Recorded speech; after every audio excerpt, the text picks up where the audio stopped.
Možda da pritisnem zeleno dugme? Ne, bolje plavo. Ili neku drugu?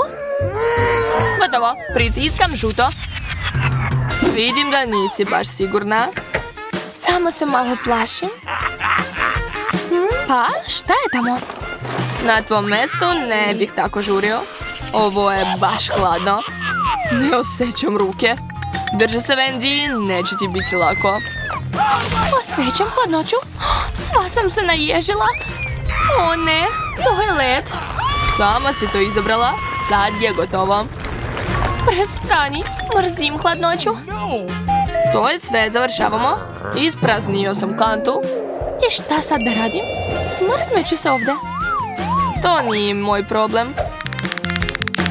Šta je to? Na ovom dugmetu je nacrtana vatra. Mora da me zagreje. Samo treba da je dohvatim. Ali to nije lako. Ne mogu da se pomerim. Baš sam se smrdla. Još malo. To. Ovdje postaje toplije. Kako prija. Obožavam toploću. Konačno sam se zagrela. O ne, čak i previše.